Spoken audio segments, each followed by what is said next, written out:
What's going on? This is Ryan with Automatic Comics, and up next we are going to go over the top 10 surprising sales I saw last week. Stay tuned.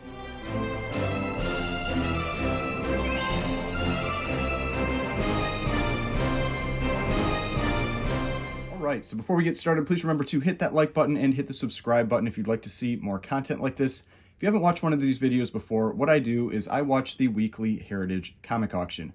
I generally price anywhere from about 150 to 200 books per week that are on that auction, and I look at their prior high prices, I look at what I think their current price is that they should go for, and then I pick out 5 books that surprise me on the high end and 5 books that surprise me on the low end. So you don't just see those high sales or don't just see those low sales, you see a nice mix to see maybe if there are some trends where things are going down, things are going up, or maybe it was just some big high new records or some great deals that somebody got. All right, so with that, I'm going to switch the screen so we can look at these books together, and let's get into these. All right, so let's get into the first book here. This is number 10. This is Incredible Hulk number 180 with a CGC 8.5 that sold for just $1,320. This was a low sale, in my opinion. I had estimated that this book would sell for $1,650, so this was 20% below my estimate. You can see it's a pretty solid presenting copy as well. Nice colors. Let's take a close look at this one. Nice colors, pretty good centering. I mean, you've got a little bit of the back cover showing, but really square. And that's something that's always really apparent on these books from this era, where they have this little Marvel Comics Group banner up at the top. You can often really tell if it's not square or not. And this one looks pretty nice. So with this book, the record, so this book sold for $1,320. The record from May of 2021 for an 8.5 was $4,200. Now there was a sale of $5,000 from December, but I can't confirm that one, and it is so out of line with all other sales around it. I'm not going to claim that that was an actual record that had happened. I think the $4,200 sale is actually real. But that other one I'm not so sure about. But regardless, this book is down well over 50% from its high. Hulk 180 and Hulk 181 have taken some pretty considerable drops. It's not a surprise though. They really spiked a lot. I mean, we can take a look at GPA. So I've had people ask what I use for a lot of my pricing, and I use 3 different things. I tend to use GPA, Go Collect, and Cover Price for different things. But this one, GPA, I like it for quick pricing, for when I just want to get the data really quickly. I'm not using it for collection management or anything like that. And we can take a look at that 8.5, and you can see there's that $1,320 sale. Let's zoom in on this, make it a little clearer to see. But see, you can see here, this is the trend that this book had been following. You had that $4,200 sale back here in May of 2021, and it had just been trending down. This big spike here, this was that $5,000 sale that I don't really believe is real. It's just so out of line with everything else that was happening. I don't think that was actually a real sale. But you can see where this is coming down to. You can see where this book has been. And you can see back in 2020, this book had peaked at 1,300, 2019, 1,182. So a sale of around 1,300. I've been saying this with Hulk 180. This book is really getting back down to around about where you might expect it to be. And so if this is the type of book that you're interested in, that you've been waiting for, this really might be the time to be at least putting it on your watch list. Now, I know everybody is concerned with the economy and dropping prices and all that kind of thing, but you do have to eventually, just if you want a book, you just kind of pick your point and go for it. I always say only one person gets to buy the bottom. And so, yes, it's always possible that the book will continue to go down, but at least I would be more confident buying that book right now. So, all right, so let's move on to number 9. This is a high sale. This was Scooby Doo number 1 with a CGC 7.0 that sold for a record $2,880. This was 20% above my estimate. I had estimated this book would sell for $2,400, which was the prior record from April of 2021. So this is an impressive sale for a couple reasons. One, it beat out one of those high sales from the 2021 period when we were in just peak comic boom. So this is a strong sale. And this is just a rare book. This is a very difficult book to come by, especially in high grade. So we can take a look at Scooby Doo #1, and you'll see basically how expensive this book really does get as the prices or as the grades go up. And so you can see it's an expensive book regardless. You know, even in the threes, it's a book that's selling for $700, $800. But you can see how this book accelerates as you get up into the fours, fives. Here's that 7.0 sale for $28.80. We had a 7.5 for $3,100, an 8.5 for $4,400, a 9.2 for $12,600. So this book really does not come up for sale very often in these high grades. You can see in the 90-day average, you barely have any sales in these grades above a 5. And so these books just really don't come up for sale. Total census for for Scooby Doo #1, just 351 copies, 335 universals, and at a 7.0, there are 27. The highest on census is just a 9.4. And like I said, that 9.2 sold for $12,600. And so it would be pretty interesting to see what that 9.4 would sell for, or if ever a higher grade copy came onto the census and actually got out there, and see what that book would actually sell for. But really, it's just a cool book because I think a lot of people can connect with this book, you know, from cartoons and everything like that. And so there's definitely a significant demand for this book, especially with respect to the very limited supply. All right, so now let's move on to #8. #8 was actually a raw copy. This was Daredevil #7 that they had estimated at a 3.5. This book sold for $180, which I felt was low. I had estimated that this book would sell for $225, so this was 20% below my estimate. Now, for a CGC 3.5, the record for this book was $610 in February of 2022. So approximately, you can say this book is down well over 50% from its high. I personally love this book. I think it's a great cover. I've always thought it's kind of a funny battle with Daredevil versus Submariner because it's not even close. And who's going to win that one? Submariner is far overpowered with compared to Daredevil, but I still think it's a great cover. It's the first time that he's in his red costume, so it is a very significant issue for that reason. But regardless, I felt like this was a pretty low sale because recent prices for a graded 3.5 have been about $280. And the way that I tend to look at pricing raw books is I take the graded price and I back out the fees for grading, and sometimes I incorporate pressing, that kind of thing. And so that's where I came with $225 on an estimate, and that this one selling for $180 was 20% below that estimate. Now, this book is much more common. Total census is 2,278 copies with 1,915 universals. In a 3.5, there are 115 copies, and there are 4 9.6s. There are no 9.8s of this book. And one of those 9.6s sold for $36,000 in September of 2021. So it is definitely a popular book, an in-demand book, but there has been some fall off like everything else post the comic boom with Daredevil #7. I think that with this book being down, it's probably getting to a point where it's pretty good to start looking at. But let's take a look. Let's take a look at the pricing for this one to see if it's maybe getting down to around where it's reasonable to start picking this one up. And so if we go down to the 3.5, I mean, you can see there was this book is, I mean, for a long time, I mean, it was really hovering around that 140 to 150 mark. And then we had this big spike up into the, 610 here in 2022. So in reality, I could see this book probably being in the low 200s. I could see it kind of coming down to that range, like in the low 200s, given where it was 4 years ago. And so I could still see waiting for this one. I could see this trend continuing down for a little bit. So if you're interested in this book, maybe continue to wait a little longer or check out other grades and see if there are any other more reasonable prices. I mean, this looks pretty similar. We're up at a 5.5, still probably has a little ways to go. So I'd be patient with Daredevil #7 if you are looking to pick that one up.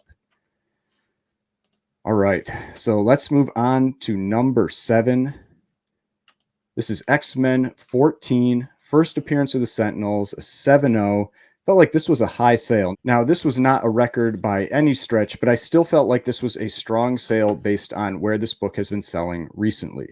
So at $900, I had estimated this book selling for $700. So it was 29% above my estimate. The record, though, for this book was $1,850 from May of 2021. So this book is still down over 50% from where it peaked. Now, again, this is a pretty common book, 2,997 copies on the census, 2,713 universals, and 234 in a 7.0. One of those books, again, that I think if it continues to correct, I would definitely be keeping an eye on it, because I really like this one. I think it's a great Kirby cover. It's a great first appearance, characters that a lot of people really do, connect with, especially from like the animated series. But you can see a lot of red arrows on this book. This book has really been taking a fall. But let's take a look at that 7.0. So you can see, again, where this book was prior to the comic boom. We've always got this comic boom peak right here. And prior to the comic boom, $300, $500, $700, kind of in that range. Now, on the low end, though, you can see there's a pretty big gap there. I wonder if that $120 sale ever even actually happened. That seems also a little questionable, but lower end probably around 300, high end probably around 500 to 600. So I could see this book continuing down, maybe getting down around the $650 range, which you can see it actually had some sales down there in 2022, like some of these bottom out points at 600, and in 2021 670. So I could definitely see this book getting down to being more in that $600 range. So again, a book that if you're looking for it, I'd probably continue to be patient. All right, so let's move on to number 6. And this was a low sale. This book just keeps coming down. This was Tomb of Dracula, number 10, first appearance of Blade in a 9.0, a really nice copy of this book. Sold for $2,400. I had estimated this book would sell for $3,200. This was 25% below my estimate. The prior record was $5,000 from July of 2022. So again, another book that is down a little over 50% from that record sale. This book is even more common than the others. I mean, as you get to a more modern book, this is a Bronze Age book, you're going to have more of them out there. This has 4,274 copies on census, 3,958 universals, and 326 in a 9.0. There is 199. That sold back in 2005 for $4,370. And considering a 9.8 is at about $30,000 now, it would be really interesting to see what that 9.9 would sell for. I can't even guess what the multiple would be on that book, but I would assume well over $100,000 would be pretty safe, considering it's the single highest graded copy. But that would be a cool one to see come up for sale. But let's take a look at Tomb of Dracula number 10 to see if that's a book that we might want to start looking at now. But the big concern with Tomb of Dracula 10 and the first appearance of Blade is that this book really did spike because of all the speculation around the new Blade movie that's supposed to be coming out, which has been put on hold, is getting like a complete rewrite, all that kind of stuff. It's not going well at Marvel right now. So it's not surprising that the combination of the spike in the book from the comic boom and everything else retreating, and the fact that the movie seems to be in a holding pattern right now, that we're seeing this book come down. Now, let's take a look at that 9.0. And you can see where this book had been trending. I mean, let's look at this trend line right here. So where this book had been trending, that $2,400 sale is right about where you might expect it to be. Now, is it reasonable to think that this trend is going to continue? It all depends. It all depends if things pick up in the economy and all that kind of stuff. Then you can get something where it just reverses back and starts following that trend. It's very possible that this is one of the lower sales that we'll see for this book for a while, but you can't guarantee anything. You never know for sure what's going to happen, but this does look like a round where I wouldn't be as concerned getting into this book. Now let's take a look at some other grades that have sold recently, like this 8.0 for $1,700. Yeah, I mean, you can see in other grades too, pretty similar, that it's really getting down to where it's about in line with where if this comic boom had never happened and this trend had just continued, that's about where we would be. So Tomb of Dracula 10 definitely seems like a book that, while you might want to be a little bit cautious because of the potential with what's going to go on in the future with the MCU, it doesn't seem to have as much pricing risk as some of the other books that I have talked about so far.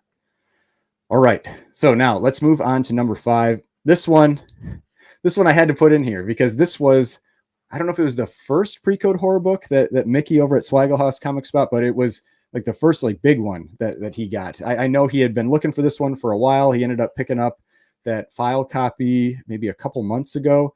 And I saw this sale, and this I think sold for the same price as the one that he got that was like a 6 or a 6.5.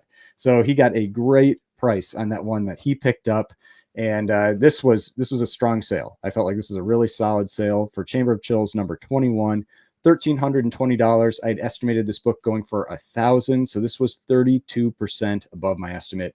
Continued strength in the pre-code horror area. I have been seeing that basically nonstop for the last couple of years. So this is no different from what we've been seeing before. Now, there was no prior record for this grade. It hadn't sold in this grade before. So it was a record, but that was just by default. Now, this is a book that does not have very many copies on census, just 47 copies on census, 44 universals, 2 and a 4.5, and the highest graded copy is a 9.2. A 9.0 sold for $4,560 in January, and based on these prices, that's kind of looking like that was a total steal for that book. Now, let's take a look at the pricing for this one. Now, the thing to be aware of with Chamber of Chills is that it has 2 number 21s. It has one in 1951 and one in 1954. You can see here, this is the one from 1954. So you just want to make sure that you go down to the right sales data, because that's definitely something that can cause people problems when they're pricing books for sales, especially when you're using something like GPA, because GPA does not use pictures. So you do have to be very careful with the years when a book has had the same number used multiple times like this, and that happens a lot in the Golden Age. So just something to be cautious about. Now we can see that 6.5 file copy. That is the one that Mickey picked up back in September. He paid $1,320. And then we've got this 4.5, 2 full grade points lower, also going for $1,320. I think Mickey can retire now on this sale. He should be very happy with that one.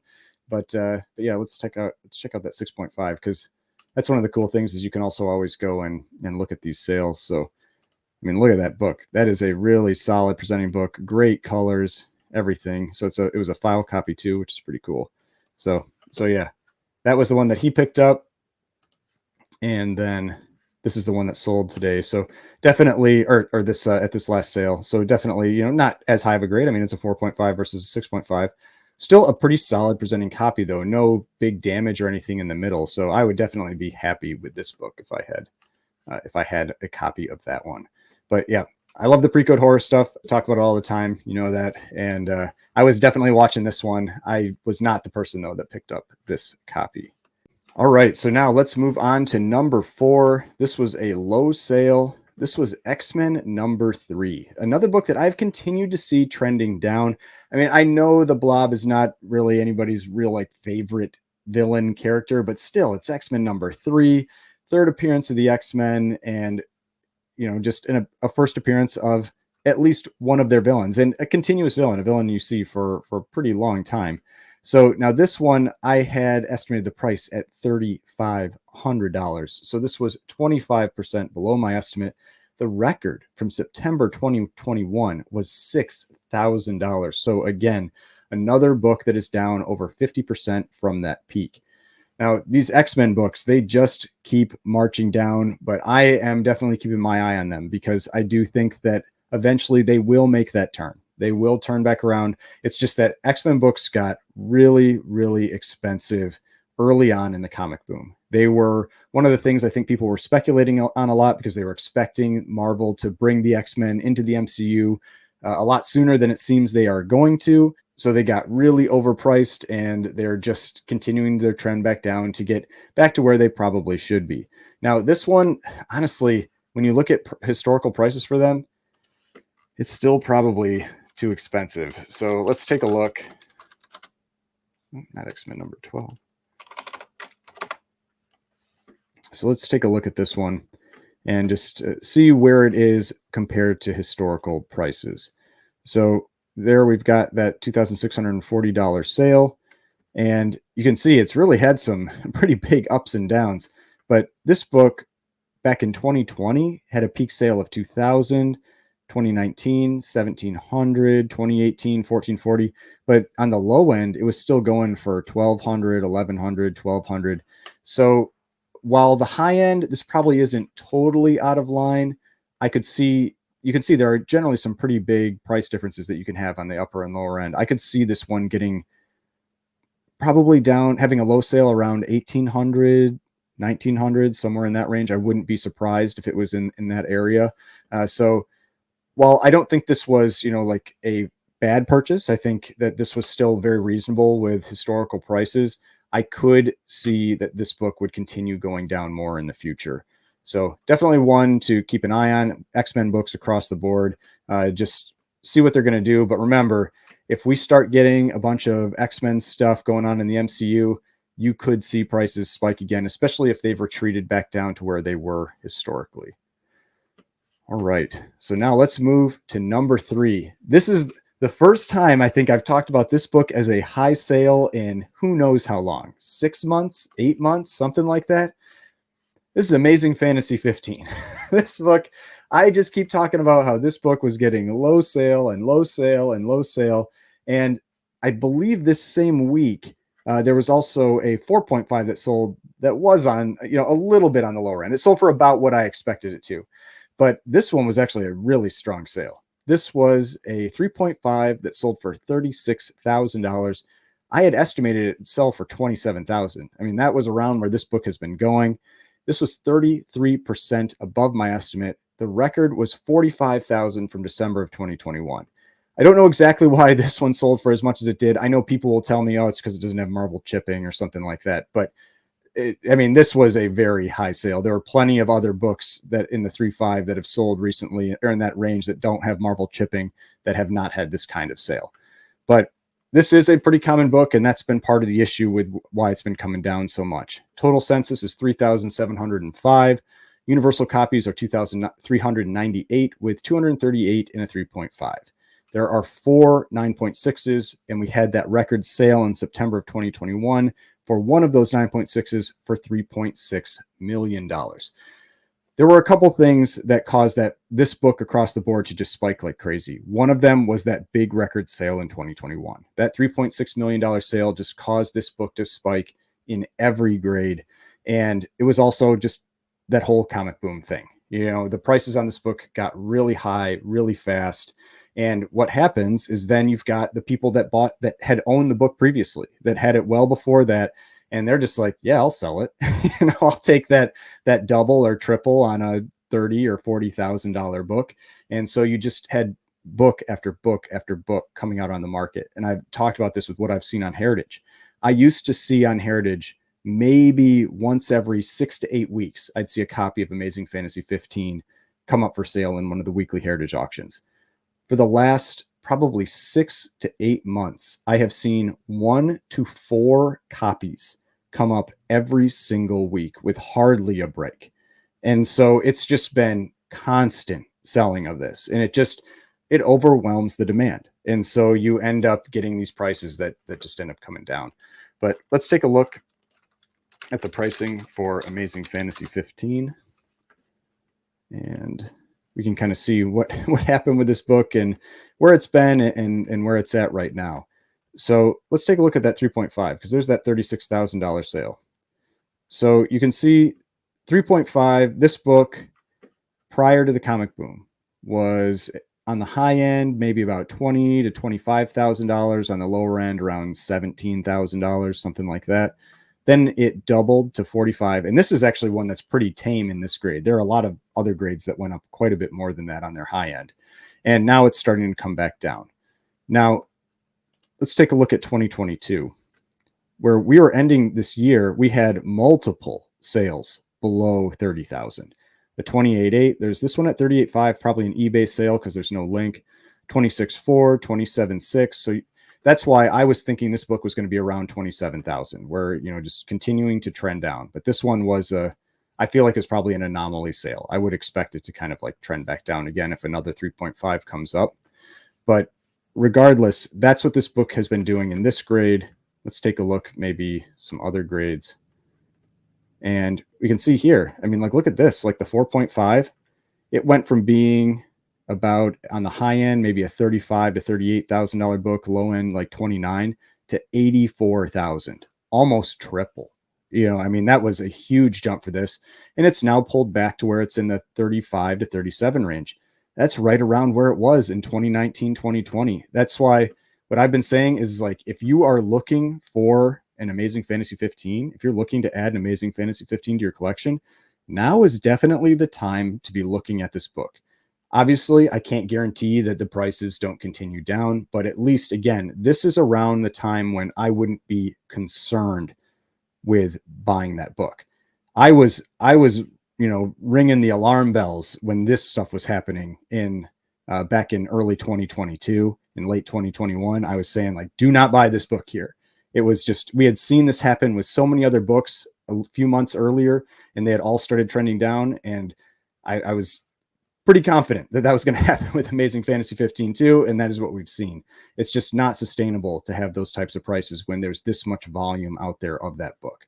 And but now where we're getting back in a lot of grades to where this book had been a few years ago, I would definitely be putting this one on my watch list if this is a book that you are looking for.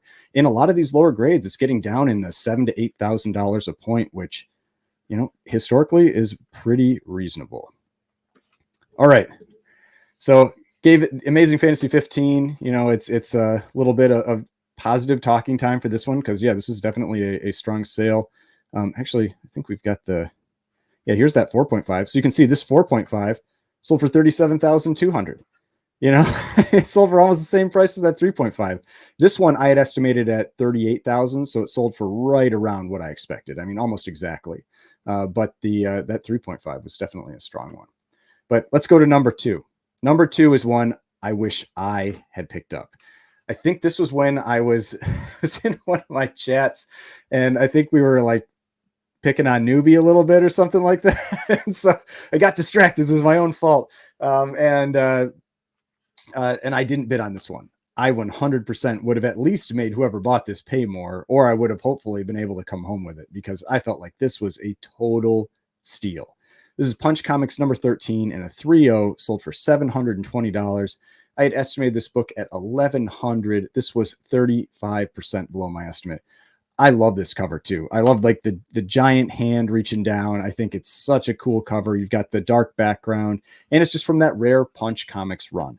This book only has 26 copies on census, all universal. The highest on census is an 8.5 that sold in 2017 for $2,200. But a 5.5 sold in October for $3,120. So that 8.5 would sell for quite a bit more now.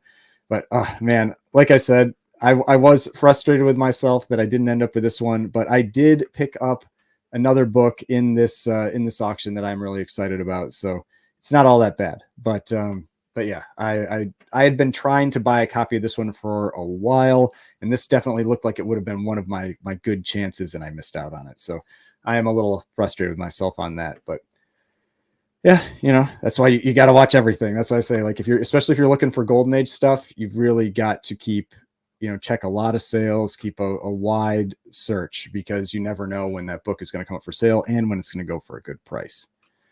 All right, now let's go for the number 1 sale. This was a high sale, and this one I was especially happy about because this is a book actually that I recently picked up. Mine is a much higher grade. This was AllStar Comics number 4.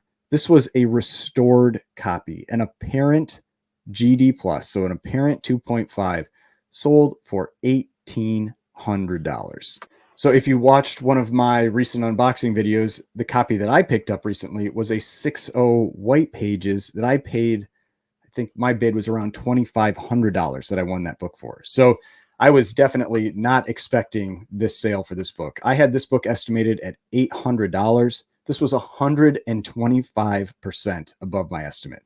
The record for a 2.5 restored was in 2016, and it was $501. A 2.0 Universal sold for $1,680 in December. But the thing is, I believe that the restoration on this one, let's see, yeah, you can't get back to a blue label. The restoration here says spine repaired with glue and staples replaced. Once the staples have been replaced, you cannot get a blue label. Best you can do is a conserved. If you use staples from the time period, that kind of thing, you can get a conserved label. But so this book can never get back to a blue. If you, since the glue is mentioned on there, I'm assuming it's holding the cover on. So if you remove the glue, it would probably drop down to a 1.5 or a 1.8. Maybe it gets a 2, but it would still be a conserved copy. Now, this one, there are 117 copies on census, 87 universal, 26 restored. The highest is a 9.4, which is a Larson pedigree that sold for $31,200 in 2019. But yeah, I was definitely excited about this one, and it shows how strong the demand is for some of these DC books, these early DC Golden Age books. I think there was also a really big sale recently for an All-Star 3 in the big signature heritage auction. I don't remember offhand what that one went for, but I do believe that there was a really big sale for an All-Star 3 as well, which is the first time you have the team, the Justice Society of America team.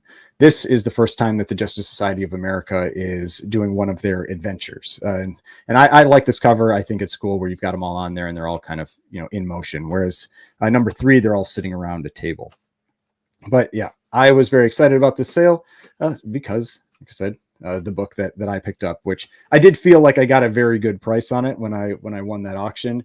But to me, this really helped confirm that. But those are the 10 books. So let's go and close out this video. All right, so those were the top 10 surprising sales. Hope you enjoyed that video. If you did, if you'd like to see more content like that, I've got more videos over here. Got the subscription button that's right around here.